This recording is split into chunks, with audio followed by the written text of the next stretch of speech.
지난주에 새로운 지도자를 통해서 복음 성취가 그런다는 말씀도 드렸고, 오늘은 새로운 환경에 잘 적응하라, 이런 제목으로 말씀을 나눕니다. 한번 따라해 보시기 바랍니다. 새로운 환경에 잘 적응하라. 아멘. 굉장히 중요합니다. 하나님께서 복음 성취를 위해서 우리에게 새로운 환경, 약속의 땅, 가나안을 주세요. 그럼 거기 가서 잘 적응을 해야 되는 것이죠. 하나님께서 복음 성취를 위해서 새로운 환경을 예비하시는데, 새롭다는 것은 두 가지 측면에서 우리들이 흔히 쓰죠. 하나는 시간상의 변화입니다. 어제는 과거고 오늘은 새날, 이런 식의 시간적 새로움이 있고, 다른 하나는 질적인 변화죠. 전에는 불교를 믿었는데 지금은 기독교를 믿는다. 그럼 완전히 질적으로 새로워지는 건데, 여러분, 우리에게 정말 중요한 것은 질적으로 모든 게 바뀌어 있다는 것인데, 그러면 약속의 땅 가나안은 어떤 곳입니까? 약속의 땅 가나안 땅은 어떤 곳이냐? 다 아시는 것 같죠? 그런데 거기는요, 타락한 땅이에요. 개혁해야 되는 땅. 많은 분들이 그렇게 생각하지 않아요. 그냥 좋다라고만 생각합니다. 그 땅은 400년 동안 타락할 때까지 하나님이 기다리셨어요. 그래서 하나님이 주시는데 거룩하고 좋은 그런 곳이 아니라 타락한 곳이에요. 하나님이 타락한 곳에 들어가라는 거예요. 거기 누가 있습니까? 적으로 가득 차 있어요. 적으로 가득 차 있어요. 그리로 들어가라는 거예요. 그리고 세 번째, 40년 동안 계속 주시던 만나가 끊어집니다. 그동안은 편안하게 먹고 살았는데 맛은 없는지 몰라도, 근데 만나가 탁 끊겨버리는 거예요. 과거의 은혜가 더 이상 따라오질 않습니다. 우리는 좋은 소식을 위해서 하나님께서 주시는 환경에 대한 바른 지식과 자세를 가지고 전진해 나가야 됩니다. 새로운 환경에 대한 바른 자세와 잘못된 자세가 있습니다. 약속의 땅 가나안이 우리 앞에 놓여져 있습니다. 요즘 세상 참 많이 타락했죠? 개혁이 필요하죠? 적들도 우글우글 대죠? 과거의 편한 은혜도 별로 없는 것 같기도 하고. 그런데 그때 우리가 생각을 해야 돼요. 하나님이 기뻐하시는 자세를 가질 수도 있고 하나님이 기뻐하시지 않는 자세를 가질 수도 있습니다. 새로운 환경에 대한 두 가지 자세를 잠깐 생각해 보면서 우리 모습을 점검해 보기를 바랍니다. 자, 우선 새로운 환경에 대한 잘못된 자세를 갖고 있는 사람에 대해서 먼저 생각해 보겠습니다. 이런 사람들은 하나님께서 예비해 주신 이 복음의 성취, 이것을 얻지를 못합니다. 잘못된 사람들에게 보통 세 가지 특성이 나타나는데 우리는 조심하고 피해야 되는 것입니다. 첫째, 하나님 말씀을 지키지 않아요. 하나님 법을 준행하지 않습니다. 여호수아 1장 8절에서 이 율법책을 내 입에서 떠나지 말게 하며 주야로 그것을 묵상하여 그 안에 기록된 대로 다 지켜 행하라. 그리하면 내 길이 평탄하게 될 것이며 내가 형통하리라. 하나님이 말씀하셨죠. 약속의 땅 새로운 환경에서 말씀을 다 잘 지켜야 됩니다. 그래야 길이 평탄하고 형통하게 되는 것입니다. 그러나 하나님을 잊고 말씀을 지키지 않는 사람들이 많습니다. 그래서 평탄함과 형통함을 경험하지 못합니다. 우리 한국교회에서 자라는 많은 학생들이 고등학교 졸업하면서 대학 혹은 사회생활을 가면서 패배하는 사람들이 엄청나게 많습니다. 왜 그렇습니까? 말씀을 지키지 않아서 그래요. 오랫동안 배웠어요. 사회생활 딱 하는 순간 말씀을 다 접어버려요. 그러니까 패배하는 겁니다. 두 번째, 새로운 환경에 대한 잘못된 자세는 새 속에 물들고 전진하지 않는다는 거예요. 우리는 이 타락한 세상을 하나님의 뜻을 따라서 개혁하라고 부르신 존재입니다. 그런데 새로운 환경에 맞게 타락한 환경에 오염되는 것이 아니라 맞서서 도전하고 극복하고 개혁시켜야 되는데 많은 사람들이 그렇게 하진 않습니다. 그러니까 미래가 개척되지 않는 거죠. 어리석습니다. 새로운 환경을 맞기는 하는데 도전하지를 않아요. 그러니까 복음의 성취가 이루어지지 않습니다. 가나안은 세속적인 곳이었다니까요. 그것은 세속화되어 있는 곳이고 이스라엘 백성들이 들어갈 때 그것이 가득 차 있던 것 중에 하나가 뭐냐면 동성애로 만연해 있었어요. 그래서 하나님께서 다 쳐버리라고 하셨던 것입니다. 그런데 뭘 못하는 사람들은 보면은 새 속에 물들어요. 그러니까 약속의 성취를 보지 못하는 겁니다. 새로운 환경에 대한 잘못된 세 번째 자세는 미련을 끊지 못한다는 것입니다. 사람이 살다가 보면은 새로운 환경에 처하게 될 때 하나님께서 더 이상 허락하시지 않으면 과거의 미련 끊어야 됩니다. 근데 어떤 사람들은 하나님께서 더 이상 이제는 주시지 않는데 거기에 자꾸 집착을 해요. 그래서 복음, 좋은 소식의 성취를 이루지 못합니다. 이제 자립을 해야 되는데 자립을 하지 않고 계속 편안하게 얻어먹겠다 이래가지고는 진정한 성취를 이루지 못합니다. 리처드 포스터 목사님 있죠. 영적 훈련과 성장이라는 책도 쓰시고 이 기독교 영성으로 유명한 미국 목사님인데 이분의 삶에 큰 전환점이 됐던 사건이 있습니다. 이분이 대학 시절에 청년 봉사단으로 방학 동안에 알래스카 북극권에 있는 코체부에 있는 어떤 곳에 가서 처음으로 고등학교 건축되는 것을 도왔습니다.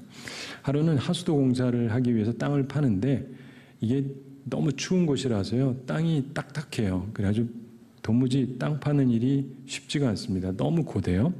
그래서 일하다가 짜증이 납니다. 좋은 마음으로 왔지만 짜증이 나요. 그냥 편하게 여름 지낼 수 있는데 괜히 여기 왔다 이렇게 생각하고 후회하고 억지로 일을 하고 있었는데 왜냐? 편안함에 대한 미련을 끊지 못하는 거죠. 그런데 옆에 일하던 어떤 에스키모 주민 아저씨가 한 분 있는데 줄곧 웃으면서 콧노래로 찬송을 계속 부르는 거예요. 그러다가 일손을 잠시 멈추더니 이 청년이었던 리처드에게 말합니다. 젊은이, 이런 곳에 학교를 세우니 얼마나 좋은 일인가. 자네가 지금 이 땅을 파고 있는 것은 하나님 영광을 위해서야. 그러더랍니다. 자기가 보기에는 뭐 배움도 없고 무식하고 보잘것없어 보이는 이 에스키모 아저씨인데 그 입에서 나오는 말이 우리가 이거 하는 일이 하나님의 영광을 위해서 한다. 이 말을 듣고는 충격을 받았습니다. 그리고 자기는 지금도 편안함만을 생각하고 있는데 그동안 모든 일이 그저 자기를 위한 거였고 자기 장래를 위해서 이런 것도 하는 거고 또 새로 생긴 애인을 위한다. 이 정도까지는 생각했지만 하나님의 영광을 위한다. 이런 높은 생각은 해본 적이 없었기 때문에 충격을 받았어요. 그러면서 그 자리에서 미련을 끊고 열심히 일을 했습니다. 그리고 그 이후로 그가 목사님이 돼서도 가끔 그 에스키모 아저씨 떠올리면서 신앙생활에 본을 삼았다고 합니다. 사랑하는 성도 여러분, 하나님께서 주시는 환경에 잘못된 자세를 갖는 사람은 그럼에도 불구하고 항상 미련을 가져요. 그래서 복음의 성취를 보지 못합니다. 도무지 자립할 생각을 하지 않아요. 이런 자세 우리가 버려야 됩니다. 자, 이와는 달리 하나님께서 주시는 새로운 환경에 대해서 바른 자세를 갖는 사람들이 있습니다. 우리는 본문의 말씀을 통해서 하나님께서 주시는 새로운 환경, 가나안을 맞을 때 가져야 될 세 가지 중요한 자세를 찾을 수가 있습니다. 이 세 가지 점이 우리 가운데 있어야 온전한 복음, 좋은 소식의 성취를 이룰 수가 있습니다. 우리가 꼭 가져야 될 자세입니다. 첫째로 하나님의 법을 잘 지키는 것입니다. 복음의 성취를 위해서 우리는 새로운 환경을 맞을 때 항상 하나님의 법을 잘 지키는 자세를 가져야 됩니다. 본문 10절 함께 읽어보겠습니다. 또 이스라엘 자손들이 길갈에 진쳤고 그달 14일 저녁에는 여리고 평지에서 유월절을 지켰으며 아멘. 이스라엘 백성이 가나안에 들어가서 유월절을 지킵니다. 즉 하나님의 법을 지켰다 이런 말씀이에요. 오늘 읽지 않았지만 바로 앞에서는 길갈에서 할례를 행했다는 말씀도 나와요. 자, 요단강을 건너가서 지금 적진이에요. 적진에서 할례를 행합니다. 할례를 행하면요 남자가요 못 싸워요. 못 움직여요. 노래도 못 불러요. 싸우면 무조건 죽습니다. 근데 하나님이 하라니까 하는 거예요. 그리고 이제 과거에 잘 지키지 못했지만 유월절도 지킵니다. 하나님이 지키라고 한 것, 이게 부활하는 거죠. 하나님의 규례를 보다 잘 지키는 것, 보다 많이 지키는 것. 이게 새로운 환경에 대해서 우리가 가져야 될 첫 중요한 자세입니다. 잘 생각해 보면 이들이 유월절 지킨다. 좀 무모한 것입니다. 적진에서 종교적인 규례를 지킨다. 결코 쉬운 일이 아니에요. 그러나 이스라엘 백성들은 적진에서 유월절을 지켰습니다. 그 앞에서 유월절 음식을 먹었습니다. 이것은 두려움 없이 먹는 것을 말하는 것입니다. 그리고 다윗의 고백처럼 하나님께서 원수의 목전에서 상을 베푸시는 것을 말하는 것이죠. 참으로 복음의 성취를 이루기 위해서 우리는 하나님께서 주는 환경 앞에서 하나님의 법을 잘 지키려고 하는 자세를 가져야 합니다. 세상에 물들지 마시고 세상에서 여러분들이 온전한 모습을 보이셔야 돼요. 미국의 초대 대통령 워싱턴, 이분이 매일 새벽 4시면은 일어났다 그래요. 그래서 서재로 들어가서 성경을 읽고 묵상하는 습관이 있었습니다. 미국 백인들은 새벽 기도회는 안 하거든요. 대신에 예수님이 혼자 새벽에 기도하신 걸 기억하면서 혼자 기도하는 분들은 꽤 있어요. 그런데 어느 날 그의 비서였던 로버트 루이스 씨가 대통령에게 질문을 했다고 합니다. 대통령 각하, 이렇게까지 할 필요가 있습니까? 피곤하신데? 그랬더니 워싱턴 대통령이 의미심장한 말로 이렇게 답했다고 합니다. 내가 하나님과 함께 있는 이 시간은 나만을 위해서가 아니라 미국을 위해서도 필요하오. 하나님의 법을 지킨다는 것은 하나님과 친밀한 관계를 갖는 것을 말하는 것입니다. 그렇게 사는 사람은 스스로에게 복된 삶을 살아요. 그리고 자신의 영향력 안에 있는 사람에게 복이 됩니다. 우리 모두 그런 사람들이 다 되기를 바랍니다.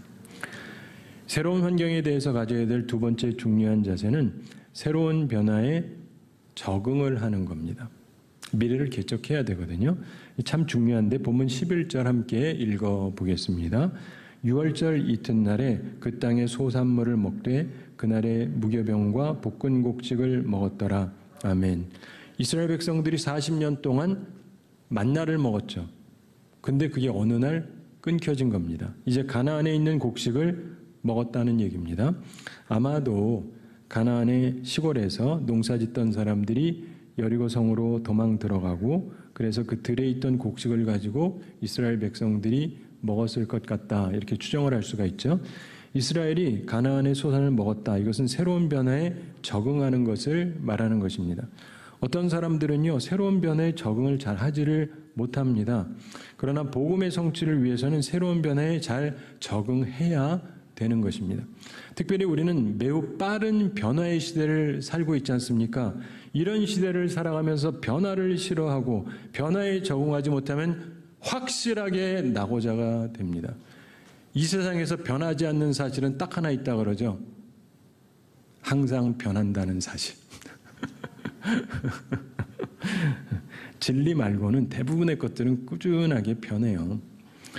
28년 전인 1994년 미스 아메리카의 그 알라바마주의 대표 화이트 스톤 양이 당선이 됐습니다. 그 당시 21살 대학생이었는데 청각 장애자였어요. 1살 반 때 디프테리아 주사 부작용으로 청각을 잃었습니다. 그리고 왼쪽 귀에 청각이 그냥 5% 정도만 남아 있었는데 거의 듣지를 못했다고 합니다. 그러나 악조건을 극복하고 대학생도 되고 또한 미스 아메리카 자리까지 올랐습니다. 미스 아메리카 선발 대회할 때 보면은 특기 발표하는 시간이 있어요. 근데 그때 발레를 했다 그래요. 택한 주제가 비아 돌로로사인데 참고로 예수님께서 십자가를 지고 예루살렘 성을 지나서 골고다 언덕으로 향하는 그 길을 비아 돌로로사라고 그러거든요. 자, 음악을 우리처럼 듣지를 못합니다. 단지 진동만을 느낀대요. 그런데 그걸 이제 느끼면서 춤을 추는데 그 모습을 보면서 많은 사람들이 눈물을 흘렸다고 그럽니다. 어떤 기자가 질문을 했습니다. 신체 장애인이라는 조건이 당신의 의욕을 꺾지 않았습니까? 그때 이 자매가 아주 의미심장한 답을 했습니다. 최악의 장애자는 세상을 부정적으로 보는 사람입니다. 최악의 장애자는 세상을 부정적으로 보는 사람입니다.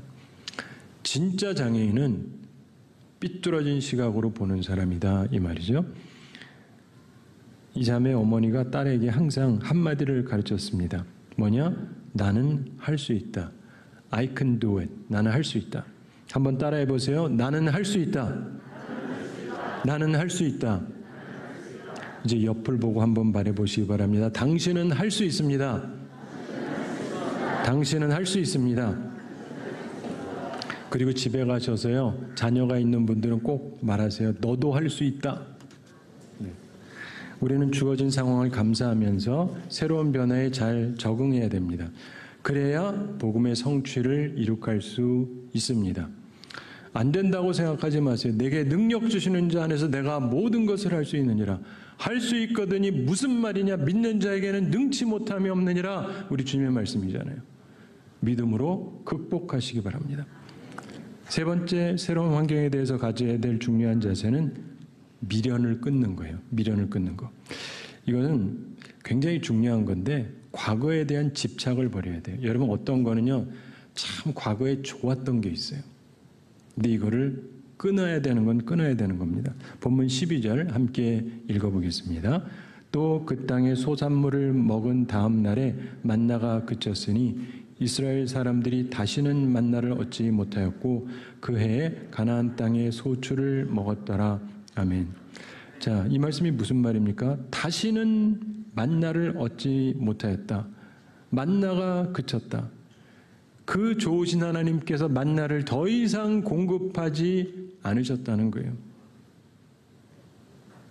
이상하지 않습니까? 우린 지금도 만나를 먹고 싶은데. 여기서 우리가 깨달음을 얻어야 돼요. 우리가 섬기는 하나님은 필요를 따라서 공급하시는 분이에요. 필요하면 공급하세요. 40년 동안 필요했습니다. 그래서 공급하셨어요. 근데 그것도 계속 먹다 보면 먹고 싶은 사람도 있겠죠. 싫은 사람도 있겠지만, 그런데 하나님께서는 새로운 시대에 새로운 환경을 주십니다. 그리고 원함을 따라서 주신다기보다 필요를 따라 공급하십니다. 한번 따라해 보시기 바랍니다. 나의 원함이 아니라 나의 필요를 공급하신다. 나의 원함이 아니라 나의 필요를 공급하신다.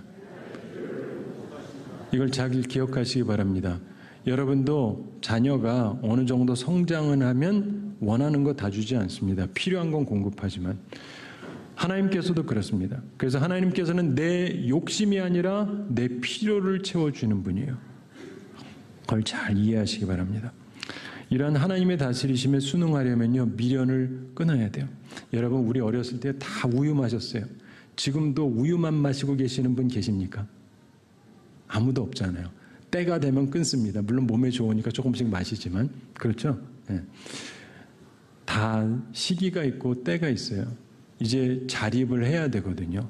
자립하라는 거예요, 하나님께서. 각 상황에 맞는 적절한 하나님의 은혜가 있습니다. 과거에 대한 미련을 끊는 것, 그 나빠서가 아니라 좋은 것이라 할지라도 끊어야 될 건 끊어야 돼요. 그리고 새로운 시대에는 그거 계속 기대하면 안 돼요. 내 자력으로 나아가야 되는 건 나아가야 되는 것입니다.